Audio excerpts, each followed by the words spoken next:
Hi guys, welcome to the troubleshooting info channel. Today I will show you how fix problem when my phone have connect with internet, but we can't surf in it on your Motorola Moto E22.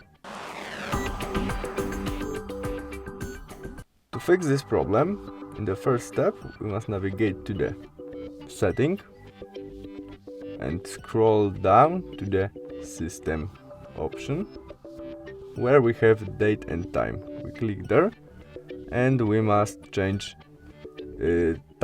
set time automatically for USB network provide time.